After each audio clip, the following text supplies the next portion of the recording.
Welcome to Deep Dive with Dr. D. The entire goal of this podcast is to help you see that you have it within you to do amazing things. Welcome, everyone. Thanks for tuning in. And today, my guest is the empty seat. If you're watching this on YouTube, you see that I have my guest chair here. And in this chair is a picture of me as a child. I don't have many because Mom, we moved so much that child mementos that a lot of kids have, I don't have many, but I have a handful of pictures. And so in the seat is a picture of me as a boy on a Christmas when I got my Tonka truck. And I remember this Tonka truck well. It's actually how I lost my two front teeth. So that's the title of the show. I'm going to pull information from my experiences growing up, from my experience being a father and now a grandfather, from my education, from my learning along the way, and from my book. If you don't have it yet, Grit Over Shame is available wherever you buy books. Locally in Ellensburg at Gerald's and Pearl Street Books, online at geralds.com, amazon.com, available as an ebook through Kindle and Apple Books and Audible, with yours truly narrating on Audible. So I'll pull some information from a chapter that I included that is titled, Your Kids Are Watching. And I'm going to start with that. If you're a parent of a child, if you're listening to this and you're in your home and your kids are with you, they're always listening. Our kids are always watching, observing, and just soaking in like a sponge what we do, right? You hear a lot of people say, oh, that's your son or that's your daughter.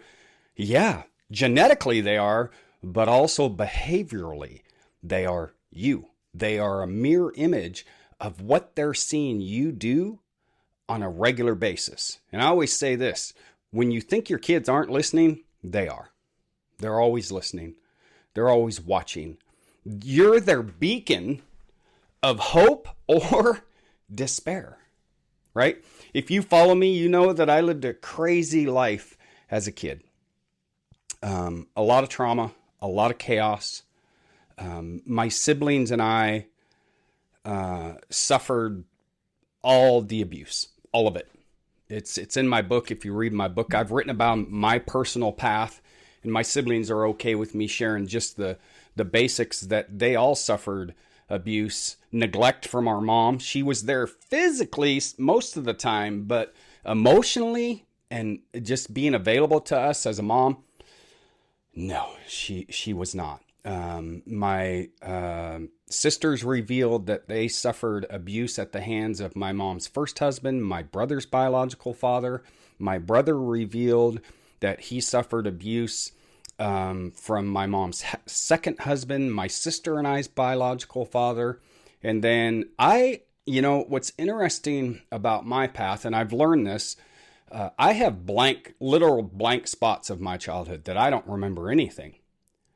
Probably for good reason. I suffered sexual abuse at the hands of a man I met on the side of the street as a young boy. And and I look at that, I look at my siblings and could that have been prevented? Yeah, 100%. It could have been prevented. I cherish my mom's memory. My mom and I had a great relationship in her later years. But raising us kids, ooh, boy, wow. She put us in places and in situations and in scenarios where that abuse was allowed to happen. We had what I call dads of the week, men that came in and out of our lives on too regular of a basis. I always say our biological fathers were shit. They were garbage. And could mom have chosen to do things differently? The answer is yes. But was she doing the best with what she had? That's what I say. Yeah, but could she have made different choices? Yes. Now, I also understand that we were raised in an era where I was going to look this up because I was thinking about this talk today. I don't know if there was child services, state child services. We were mostly in the state of Washington. We lived in Oregon for a little bit. It was pretty functional when we lived in Arizona, so there wouldn't have really been a reason for child services to step in when mom was married to Johnny. Alaska, yeah, I've heard the stories. That's where I was born. So I don't know. Some that know history of child services, if they would have stepped in or not, but I never remember them coming to our door. I don't remember that. I was talking to my sister about this recently. Each one of us along the way were sent away to live with family or family friends. Judy and Al, who were my mom's family friends and our family friends for years and years and years, I lived with them for a short period of time. Mom would just kind of, and I don't know why, right? Dysfunction was our life. That's what we knew. And so I share that with you to say that I was a kid, right? I was this guy here and this guy here. And kids, we just want to be kids. We just want to live our lives and be happy and free as we should. But our path was not that. It wasn't. I remember doing these weird things to try to get my mom's attention. I remember being in a car once and faking having a toothache to try to get my mom to pay attention to me. And it was always like, you're fine. She sloughed it off. Unless it was something really emergent, like in Ocean Shores when I got my head bashed open because my brother and I were playing dodgeball. That's the only time we really got mom's attention. But I always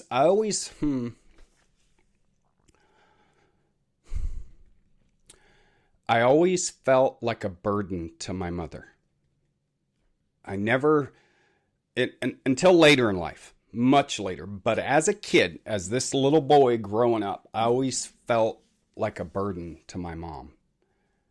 And I think about this and I get a little emotional because that's how I felt, and that was hard growing up. And I'm certain my siblings felt the same way. And so, what are the effects? And I've got a little script to kind of stay on task, share childhood experiences of instability and not being heard. That was normal for us. The only time that we really got what I would call healthy parenting, it depended on the man she married. It was not the case with Jerry. It was not the case with Danny. Johnny, for me, I remember him being the healthiest man to come into my mom's life. That's when I remember when mom would be married that she would pay attention to us in healthy ways. Other than that, it was, a single mom raising 4 kids. She worked 2 and 3 jobs. How could she, right? So it was a lot of neglect and just inattention. So yeah, I felt like a burden to my mom. I honestly did as a kid growing up. It wasn't until really for a small pocket of time later when I was 15, 16, because I moved out when I was 15 and a half, that I felt like, I was the only one left, right, in the house. So what happens? Let me just give you some examples of what happens in these kind of scenarios. And I hope that you're not in this scenario. And if you're a parent and this is your behavior, the behavior that my mom had, you can turn it around. You can make a choice today to say, I'm going to do better, especially if you have small children. You can turn it around. There's likely already some damage, right? Because I got some education and it's been helpful for me to heal my own stuff, but also to be a better parent myself and be a better grandfather now to my grandsons. But kids, there's clear evidence that a child that doesn't have a strong bond physically and emotionally with at least one parent at a very young age, they have attachment issues for their whole life. And I struggle to this day. It's so much better, but I struggle with trust, with having whole relationships, right? Like I've got, and people that are watching this that know me, they'll probably nod their head that there's kind of a wall up with David. You got to get to know him. And that stems from childhood, friends. Have I learned and have I adapted, and is it better? Yeah. But so if you're a parent and you have a young child, please be there for them. Please do the work on yourself so you can be a better parent to that child who is, remember the beginning of this, watching you, observing your every behavior, craving your attention. One of my notes here to talk about is discuss how this shaped your sense of worth and decisions later in life. Oh boy, I was thinking about this morning. My siblings and I have all struggled in intimate relationships. No surprise. What were we modeled as kids? I term it dads of the week. You know, mom would bring home different men in and out of our lives. Rapid fire. I repeated that as an adult, right? And so my son saw that. I remember when I left my second marriage, and Tyler was young. I think he says he still remembers this, that I never wanted to repeat the same thing that I saw with my mom for my son to see. So my second marriage, when I ended that, I remember I had gotten an apartment in Tacoma, and I just wept. He's 8 years old, right? I think he was 8. Yeah, it was 98, 99. You know, he didn't need that from the adult in the room. Some might say, well, it's good that you were being real with him and all that, but he was 8. I was repeating what my mom did. I don't remember my mom doing that with us necessarily. Maybe she did it with my brother because he was older. But I was repeating those same things that my mom modeled for us. I know my siblings have struggled in relationships. This repeats itself, friends. It's not magic. It's not rocket science, right? If a child is modeled, dysfunction, they're going to repeat that into their childhood, teen years, adulthood, unless there's some type of intervention. So for sure, my upbringing shaped my life in a lot of ways. When mom, I was just chatting with a friend who's reading my book, Katie, if you're on, and I was talking about, how it felt. It was just weird. And then I just gave up. When Johnny died, my mom's, fourth husband, when Johnny died, my mom jumped right into another committed, serious relationship less than 6 months after that. And here, I'm going to add some flavor to this. It was my uncle. I was like, what is going on? I was 14. Was I 14? 13? I was like, I'm done, right? Because I was not the focus. Mom, I never felt like us kids were the priority for my mom. What I always felt is it was the men, her getting the next man. I know what my mom wanted. Like I learned this later in life. She always wanted a healthy relationship. She was chasing that dream. But her picker was broken. And guess what happened for me? My picker for a long time was broken. Right? We attract what we have inside. That's kind of what we attract. So the ripple effect. How childhood trauma shows up later. I'm talking about it. Relationships. I've had a lot of struggles with relationships over the years. And it wasn't until, here's the effects, friends. I'm 58 years old. And my marriage now to Katrina, this is it. I'm done. She's got me for life, right? I know that in my soul and heart. She's the first one. She's the first one. This is marriage number 4, that has been the case for me. Because it took me a lot of learning, a lot of counseling, a lot of insight into me. Like, oh my gosh, it was a lot. It took decades to reverse the effect of what I was shown as a child. Some people say, well, you're an adult now. You need to just make different choices. And you know what? You got to look a little deeper, friends. You got to look a little deeper.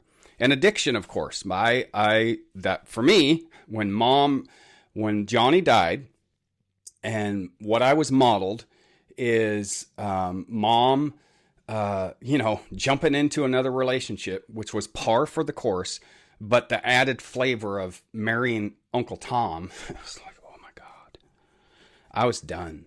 I was craving my mom's attention, my mom's guidance, didn't get that. And now I'm a teenager and I get this new stepbrother moved in who had already kind of said, fuck it to, being a good kid. I grabbed onto him. That's when it started. That's when my path down life changed and I grabbed onto addiction. That's what happened, right? Environmentally, it was chaos for me in my brain, in my 12-year-old brain. Losing a dad that I really cared about. There was no time. We had a funeral. I remember the funeral. But I never remember mom sitting down with me and helping me process that and, maybe offering counseling or anything.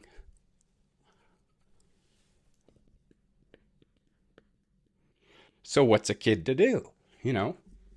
I latched on to Kenny, who was already, when he moved in with us, he was already skipping school, smoking cigarettes, drinking, smoking pot. All right. And you know what's funny? Is I remember it was about a year and a half later that I caught my mom smoking pot. Yeah. I was kind of funny because, don't smoke pot, kids. But I caught my mom smoking pot. And here's what she said. I'll never forget it. She said, don't you tell your dad, or Uncle Tom, right? Because she always wanted us to call him dad. Whatever man she brought into her life, she's like, call him dad. It'll make him feel good. So I don't know if I was or not. But all she was worried about is just don't tell your dad. I'm like, okay, that was a green light for me. You don't tell him. I won't tell him. I smoke pot. You smoke pot, right? So, and drinking, smoking cigarettes was par for the course. So this is how it shows up in adulthood. I go into adulthood and just the basics, friends, the basics of sitting down and having a conversation with your kid about the birds and the bees, finances, life skills. The only way I learned that was through trial and error, right? Going into adulthood, finances alone, right? And I say this, my mom, this is one of those taboos in a lot of families, talking about finances, sex, and there's one other, parenting. There's a lot of issues surrounding parenting, especially in blended families. But I never remember mom sitting down with me or any of the dads of the week and having conversations about how to, balance a checkbook or, why would she? She didn't know herself. So I give my mom that grace. But if you're a parent in the room, the message I want to send you, because this might be hard to hear, especially if you have some of these behaviors. You can flip the script.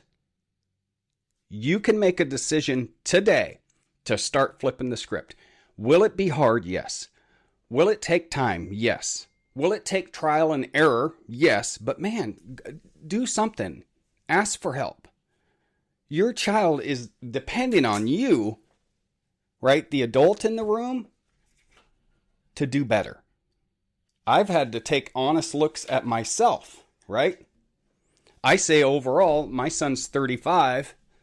In his younger years, I wasn't when he was a toddler. And even in later years, I was the really strict hardline dad. I probably needed to find a middle ground. But what my fear was based on my own childhood. I didn't want that for my son. So I took a really hard stance. Like, oh God, right? I think I'm now 58 years old. Ready for this? 58 years old. I think in the last decade, I've really come into being a really good dad. And this is my view. My son might say, no, you've been, better or whatever, but also being a really, really good grandparent. I'm 58 years old, and I believe really a lot of that has come to fruition in the last decade. So let's look at the decades prior. I wasn't the best. I was repeating those same things that I learned from my mom. So that's the ripple effect. It says share moments when you recognize your upbringing's impact. Relationships, like just I used to be really codependent. I know my mom was really codependent in relationships, not just intimate relationships, but I really had a lot of insecurities surrounding friendships and relationships. I've done a lot of work in this area, and now I'm actually alone. Daisy and Johnny are here. Katrina's been gone overnight. I actually enjoy my alone time now. And you ready for this? That's been in the last 20 years that I've learned to reverse, right, those effects of what happened in my childhood. Because trust, no. Feeling secure in relationships, no. That's not what I was shown, right? So let's shift into what kids need, okay? Practical lessons for parents. So here we go. And this is something that I believe these to be true as I'm glancing at the things I'm going to talk about. You don't have to be perfect. No, no human is perfect.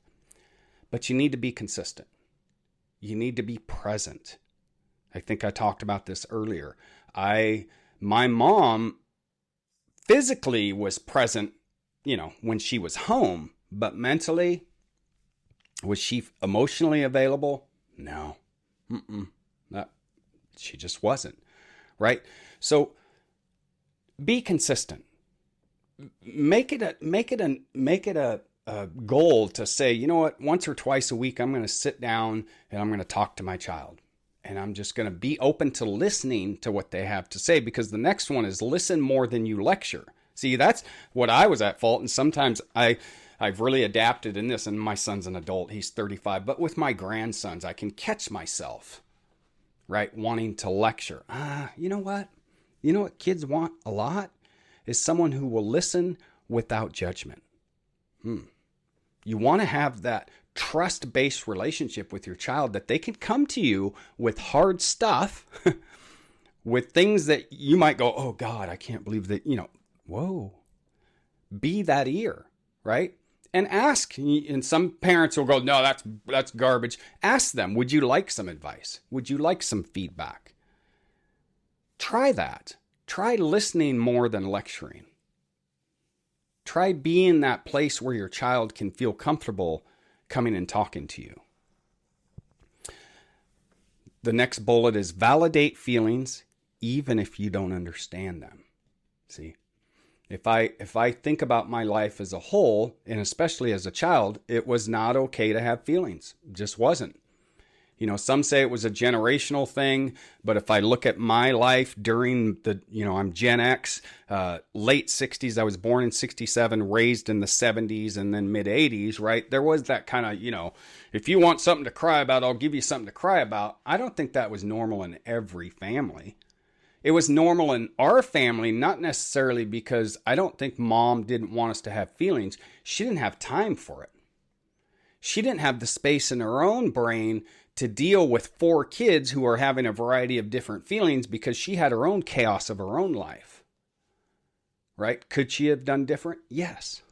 Yeah. I know she had family support. I've talked to grandparents who have now passed on. I've talked to her twin brother. I know her other family. They tried helping along the way. So could she have done different? Yeah. Did she? No. Did it have a negative effect on us as kids? Yeah. Huge. So if you're a parent now, right, again, do these things on purpose. Make it your goal to allow your kids to feel. Katrina, if you're listening to this for the first time, my wife owns a preschool, and that's some of the best work. I just love seeing her do this with the kids, is she allows them to feel. She doesn't shut them down. She doesn't say, don't feel that way. feel that later. She allows them to have feelings. My printer decides every time I'm recording a podcast that it needs to go through its little maintenance thing, and it's really annoying. So there you go. Enjoy the noise of the printer. Oh boy, here we go. Listen to this one carefully, friends. Protect their innocence. Don't put adult burdens on them. They're kids. My brother, who will always be my hero, he's 6 years older than me. Here's the position he was put in. As a kid, he was told, you have to take care of your siblings. I'm going to work, right? And some of that I think is okay. Some of that is great. But some of that is not, right? Like, he was my father figure in a lot of ways because either the dad of the week left or the dad of the week was garbage or just mom was choosing to be single in that moment in time. And I know my brother was put in scenarios to make decisions that he wasn't capable of making as a kid, right? And I see this one, and some might get upset at this, but I see some parents wrap their stuff into their kids. This is kind of a sidebar, but I see some parents look, oh, my child's my everything. They're my world. They're my best friend. You know what your child needs? You to be their parent. You to not think about that. If a child's hearing you say you're their everything, blah, that's a pretty heavy weight, pretty heavy burden to put on a child. So protect their innocence. Don't put those adult burdens on them. We're almost done with this one. Breaking the cycle. And I've said this a couple times.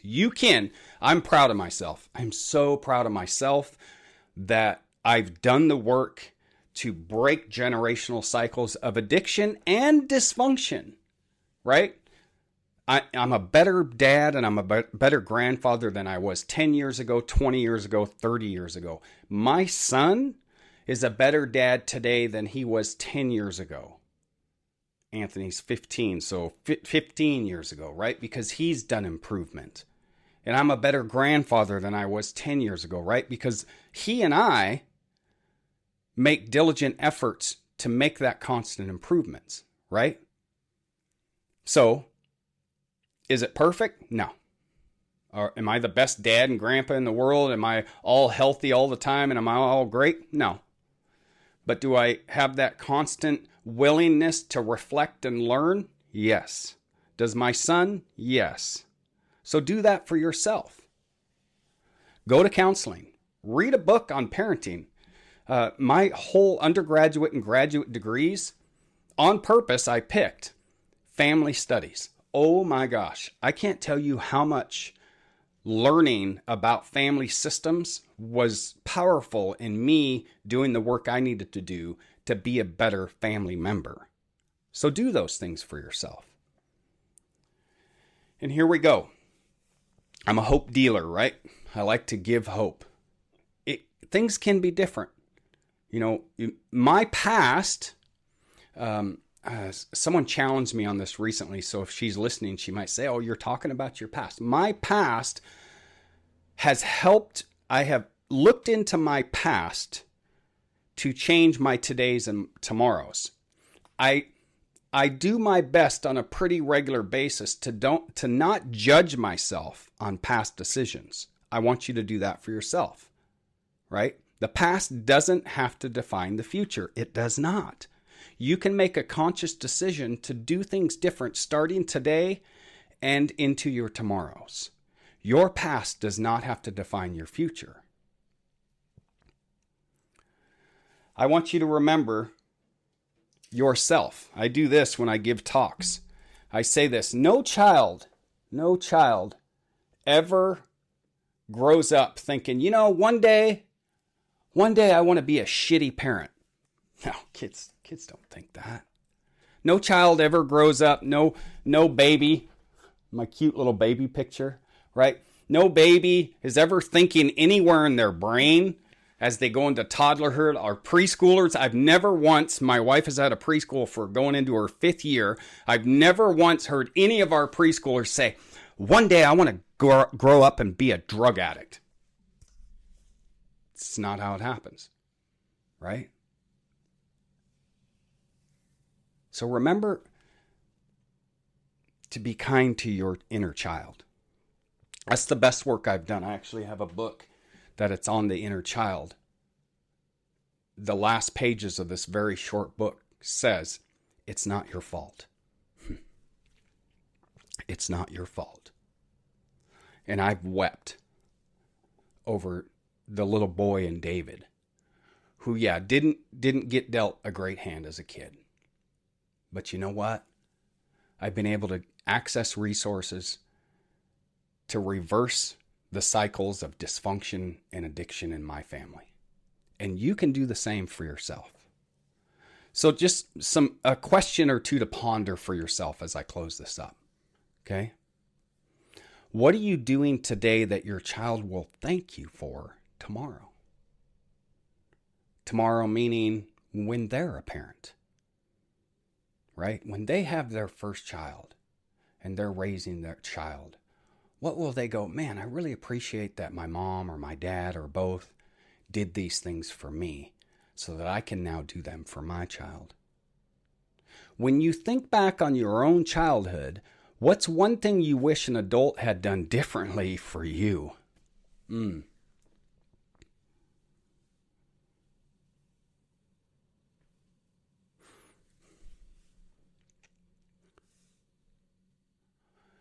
I'm thinking right now about Ken File. He's a man who lives in Ellensburg, and I've known Ken for over 20 years. I wish I would have had a Ken File when I was a child. Because Ken has been like a dad to me. He's done these things that I've talked about. He's listened and not judged. He's given me counsel and advice and along the way that has made me feel like I can trust him. He's always been there. Right? So think about that for your own childhood. What's one thing you wish an adult had done differently for you? And then do that for your child. Do that for a kid that you know that doesn't have a dad or a mom. Right? Mentoring's huge for me. My entire goal in life right now is to help people see that they have it within them to do amazing things. And I do that for all age groups, but man, especially young people. My grandson, if you call him and you say, "Who are you, grandson?" He'll say, "I'm smart, kind, and strong." That's how I start a lot of conversations with my grandson, especially if he's gotten in some trouble. Right? And his dad has said, hey, will you talk to Anthony? Or if I've asked Tyler, hey, can I talk to Anthony about this? I usually always start it with, who are you? Smart, kind, and strong. That's who you are, grandson. You're not this behavior. That's a blip in your road. You are smart, kind, and strong. How do you respond when your child expresses emotions you don't understand? Do you get mad? Do you tell them those emotions aren't real or that's not valid? Or are you dismissive of them? I'd caution you on that. What cycle from your past are you committed to breaking for your children? And I think for me, I have said over the years, my most important role in life is being a father. And when I say that, what I mean is being present, being consistent. Tyler knowing that his dad's going to be there, no matter what. And now as a grandfather for Anthony and Alaric, that their grandpa's going to be there, no matter what. Think about that for yourself. And the last one, what's one small but meaningful way you can show up more consistently for a child in your life this week? There's your challenge. What can you do? What can you shift? Something small. That's how you get to big goals, friends. You start small. This might have been an overwhelming talk to listen to For my friends out there who have lived a childhood like mine, and maybe you're repeating some of those behaviors as a parent or as a partner in a relationship, this might be a lot. So here's what I want you to do. Take a step back and maybe just say, you know what, this week I'm going to show up more consistently in this way. I'm going to make sure I'm up in the morning when my child gets up or before they are, right? And I can be present for them. And it doesn't have to mean you have to sit down and be this guru. Maybe it's just being there, right? I always like to leave this with hope. And so that's what I'm going to do. And then that's going to be it. You can make a change. You can do that. Start this week and say, you know what? I'm going to start suiting up and showing up differently. Because it matters. It matters to me, you, and it matters to my child who is watching me, observing me, mimicking my behaviors. Hope everyone has a great rest of their day. Thanks for listening to Deep Dive with Dr. D. You can follow me on my other social media channels by clicking the link in the description.